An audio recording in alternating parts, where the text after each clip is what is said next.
Hey guys, and welcome to this episode of Gearist TV. Today, we're going to be breaking down the free 4.0 Flyknit from Nike. Since Gearist began in 2010, we really haven't taken that much of a look at too many Nike things. Those things we have looked at, such as the Nike Zoom Terra Kiger, which you can see the review for here, we really enjoyed checking out, and it was something that made us want to get more involved with the crew from Beaverton. Probably one of the biggest reasons we wanted to look at more Nike stuff, aside from the fact that it's one of the most venerable athletic brands out there, is that they had some breakthrough products that have been around for a few years now, and we really feel that those should be brought to the forefront. Now, the first one of those things is the Nike Free technology, which came out in its first instance of that shoe in 2004. Then in 2012, Flyknit came out. That's this piece right here, the upper, which we're going to talk about in the upper section of this review. But basically, these two things together are kind of a minimalist runner's dream, honestly, or a natural runner's dream, if you will. And what's interesting about it is both of these things allow for natural foot function, or at least that's what they're supposed to allow for. Now, this shoe right here, again, the free 4.0 Flyknit, is a shoe that's gained a lot of really quite high praise from some pretty tough critics. So let's get into breaking down what I thought of this shoe. First up, as always, we're going to talk about the outsole. But in the case of this shoe, we're going to talk about the outsole and the midsole together. Now, as we've done in the past, we have combined those two things in some reviews because, quite frankly, there's no real hardcore differentiation between the outsole and the midsole. And that is, again, the case with the Nike Free 4.0 Flyknit. So the first thing we're going to talk about is this white material here, which you can see is on the midsole and the outsole. Now, what that is Nike's Phylite, P-H-Y-L-I-T-E foam, which is made, Phylite compound, which is made of 60% Phylon foam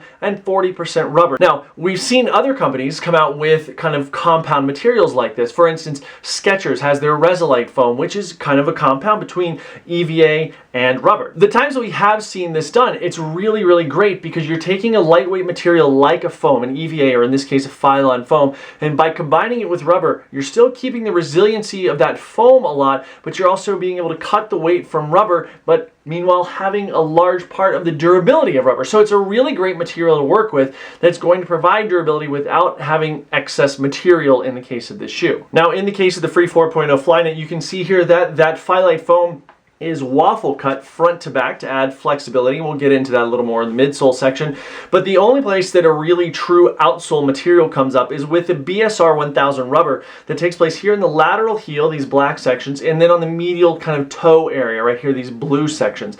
That's the only real place that rubber is going to show up, and that is to account for, obviously, added durability and a little bit of added traction in those areas. Right away, when you first pick up the shoe, the flexibility of this thing is remarkable. As you can see here, these cuts that are made in the outsole go deep into the midsole and really make it able to flex with the foot no matter how the foot seeks to move. The stack height and drop for those spec heads among us are 20 millimeters in the heel of the shoe and then 14 millimeters in the forefoot for a net drop of 6 millimeters. This puts it comfortably right at kind of what I would consider the threshold to be for a nice natural running shoe geometry. As you can also see, there's a little bit of shaping going on. So there's kind of a rounded heel that's meant to mimic the actual heel of the foot, but what it also accounts for is a very quick transition from the rear of the foot should you choose to overstride and land back there, which is a different story altogether. But again, it really does cause for a very quick transition onto that forefoot, which is where you should be landing, that forefoot midfoot area. Now, for me, I am a forefoot midfoot runner. That is where I primarily land, and that's where the majority of the friction is going to come from. And that's also where I'm going to see the primary amount of wear. Now, in the case of this, I've got about 40 miles in the shoe. You can see some of the kind of discoloration that's just from dirt and things like that, which you would expect on the bottom of a shoe. The only points that I really see any wear of any substance, and it's not really that much, again, for 40 miles it's pretty good, are right here on the lateral kind of the just fore of the heel, right at the back side of the instep there, the arch, and then a little bit right here, right under the first ray. Now, what's great about that is that at 40 miles, it's holding up really well. I will say that I tend to have a very clean stride. I tend to land very midfoot flat on the ground, and I come off, there's not a lot of friction. There's not a lot of rubbing into the ground and then toeing off like that. It's pretty clean. So I would caution you, if you have a lot of movement in your stride, that this is a great opportunity to do two things. Number one, it's a great opportunity to clean up that stride and to really focus on what you're doing and where that wear is coming from. Number two, with its natural geometry and its tendency to want you to land on that midfoot, forefoot, it's a really great opportunity to begin to kind of shift your running gait to a more natural stride. One of the things that some runners may notice on this is that because these are so flexible and they kind of open like this, that small rocks, like apple seed size small, like really small rocks and pebbles, can get kind of stuck in between the cuts here on the bottom. Now, I gotta be honest, I caught a couple rocks in there, but they were there. I left them there for like 3 or 4 runs because I simply didn't notice and I just forgot to clean them out. It didn't make any difference, and they're not large enough for me to be able to be felt through the shoe. Now, maybe some people are more princess and the pea about their shoes than others. I actually think that I kind of tend to be that way. I can feel these little minute things and they generally will bug the crap out of me. But in this case, the rocks are so small that it wasn't any big deal. And again, after like 30, I want to say I cleaned it out at 25 miles, then again at 40, there were a total of like 4 little like apple seed sized rocks. So not a big deal, just something to be aware of. Now let's talk about the upper of the Free 4.0 Flyknit. Now, as the name would say, it is made of Flyknit. And I have to say, and I'm going to say it again in a minute, I love Flyknit material. But before we talk about my feelings about it, let's talk about the actual tech aspects of it. Now, first thing is that you'll notice that it's not a traditional shoe build, okay? And even a modern traditional shoe build, which uses TPU overlays and things like that, this is not that. This is a single piece of woven fabric that is woven in different densities at different areas. So basically the weave is different to either allow for more flexibility or less flexibility, more breathability, less breathability, and things like that. So it's a really ingenious piece of material that allows for a very sock-like fit. I mean, it's like putting on a sock. So all the support elements on the shoe, for instance, where here in the heel, it may need to be a little more rigid. This piece of the Flyknit fabric doesn't stretch because, again, that is shaping out the heel counter that is locked into the laces here. Up here in the forefoot, you're going to have a little more stretch. You can see that I can push up on it like that. It's like your grandmother's Afghan or something. It's amazing. So there are no traditional support elements on there, both in this sense of being stitched on or 3D printed on or heat bonded or anything like that. It's simply fabric. It is a weave. It is knit. That's it. That's why it's called Flyknit. Now, up into the laces, you'll notice that the lacing is offset to the lateral side a little bit. That's going to free up the blood vessels that flow over top of the navicular in this area right here and allow for more circulation of the foot, which we're not going to get into now, but it's very, very important to proper running. Another thing that is great about it is that it uses Nike's Flywire system. Now, it's tough to see here, but you can probably see these bright greenish yellow strings going through from the laces. Now what those are is part of their Flywire system. As I mentioned, those are going to go down into the Strobel board, which this uses Strobel construction, which means that the upper is stitched to a full-length Strobel board that goes the whole length of the shoe. Those are going to go down into that and give a really nice hugging feeling, which is going to be enhanced by the fact that the upper itself is a really hugging feeling. Now, the sock liner is made of ortholite, really super great material that most companies are using these days,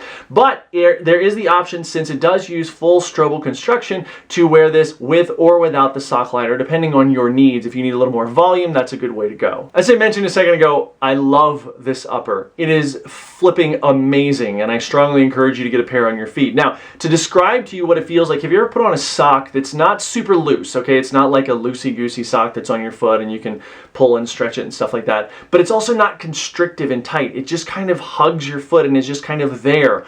That is what this thing feels like on the foot, and it's an amazing, amazing feeling because look, if you've got a wider foot, this is going to be able to accommodate that to a large portion. I mean, apart from the stretch of the material, there's plenty of room in the throat for the laces to expand. There's also the option to remove the sock liner. So for a wider foot, that's great. For a more low volume foot, for a narrow foot, a lower stack foot, this is also going to be great because it, again, hugs that foot and you're going to be able to really find a great place with that. The flexibility of the upper is also extremely complementary to that flexibility on the midsole and the outsole. As you can see here, even when I do this, there's no bunching. Yes, it folds right there, but it doesn't even really fold. You'll see it just kind of just kind of bends. I mean, it's just fantastic. The upper on this is great and what all shoes should aspire to be. Now, I have done a couple barefoot runs in this, and I felt a couple places that were getting a little warm. I would not say they were chafing. I would not even say they were blisters or anything like that, but it just got a little bit warm. And again, I tend to run with socks 99% of the time because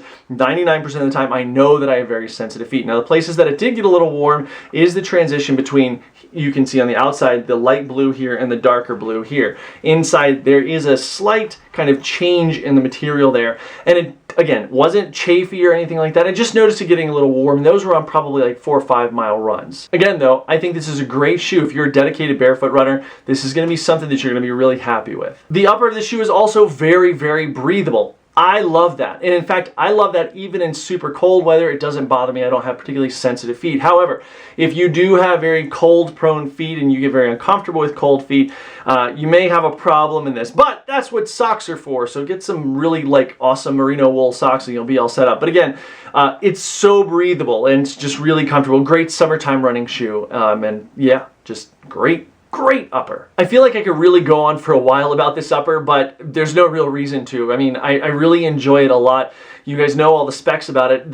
The best way to get a real sense of what's going on here is to try it on. And what's great about it is that with its flexibility, its ability to let the foot move how it wants it to basically disappear on the foot, really lends itself to the overall DNA of not just this shoe, but the whole Nike Free line, which at varying points during its history has kind of jumped the shark a little bit. So it's good to see that this piece is coming into play. All right, let's talk about fit. Now for me, this was spot on. In terms of my size 11, this is exactly where it's going to fit. Now, of course, with Nike setting the industry standard, it would make sense that their shoes fit with industry standard most of the time.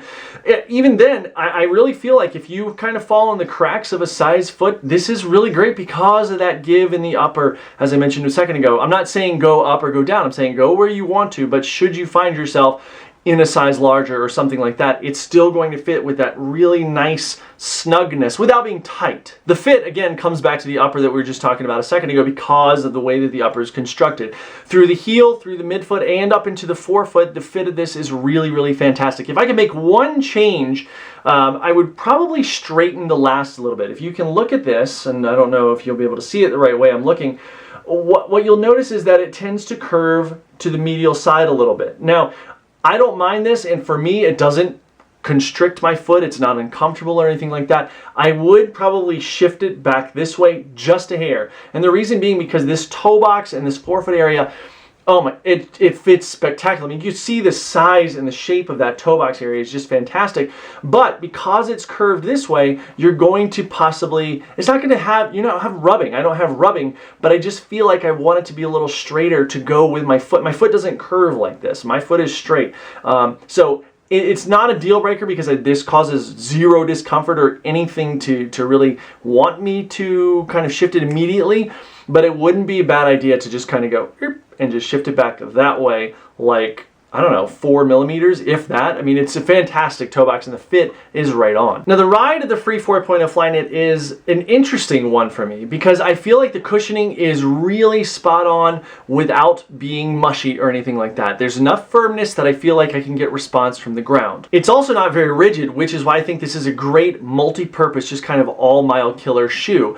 What kind of is on the fence for me is that generally when I'm doing something like a 5K, a 10K, or some speed work, I like a little bit more rigidity. I'm not the only one to remark on this in my review. I like a little bit more rigidity because when I give it to the ground, I want that shoe to give it back a little bit. Now, this shoe is so wonderfully flexible, and I love the flexibility, but when I get into that shorter speed stuff, again, that flexibility, the shoe just gives so much that you're not going to get the pop back in those instances that you might otherwise want. Now, that being said, for marathons, even for 10Ks and 5Ks, for some people, if you're not looking for that kind of drive and just kind of firing off the ground, this is going to be a great shoe for that. Now for me, I would hesitate not 1 second to take this super long. I would take this up to a marathon and probably beyond if I went beyond, but I would take this to all distances with no problem. Let's talk about weight a little bit. Now, for a lot of shoes, when they start messing with the outsole and midsole material and kind of changing it over to like IBR, things like that, injection blood rubber,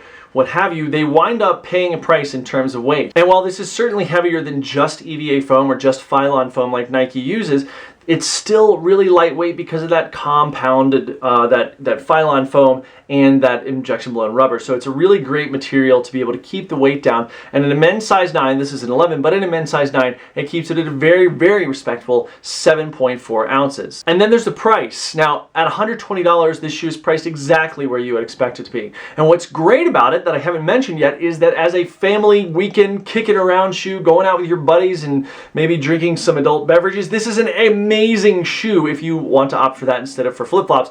It's really an amazing shoe for that because it's just so effing comfortable. It's awesome. The comfort of the shoe is truly, truly hard to beat. I mean, it's just excellent. Now, there are a lot of people, runner people, that will not give Nike a second look for whatever reason, and that's fine. And I have actually found myself in that camp in the past.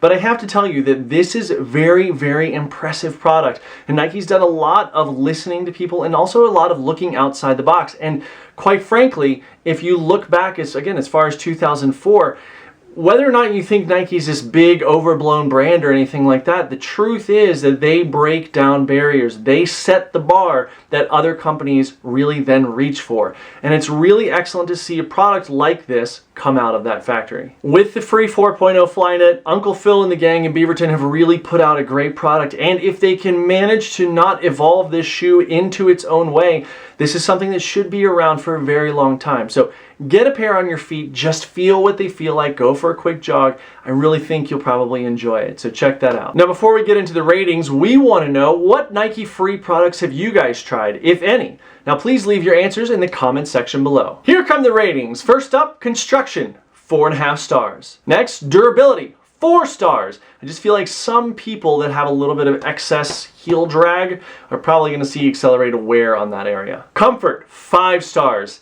You can't beat it. It's so freaking comfortable. It's amazing. Fit, 4.5 stars. Would be 5 stars if it were just like that way just a tiny bit, but no big deal. 4.5 stars. It's a great fit. Weight is 4 stars. And finally, for performance, I'm also going to give it 4 stars. Great shoe. I just might like to see for myself, for some of that speedier stuff, a little less give. But I do understand that that flexibility really shines in other places. Thank you guys so much for watching this episode of Gearist TV. Please don't forget to like and favorite this video. And as always, subscribe to our channel here on YouTube. Don't forget to follow us on all the social networks. Twitter is @TheGearist, Instagram @TheGearist, Facebook.com/Gearist, YouTube, which you're on right now, /The Gearist, and find us on Google Plus by just searching for Gearist. If you've got any questions about this video or any of our videos, don't hesitate to leave them in the comments section below.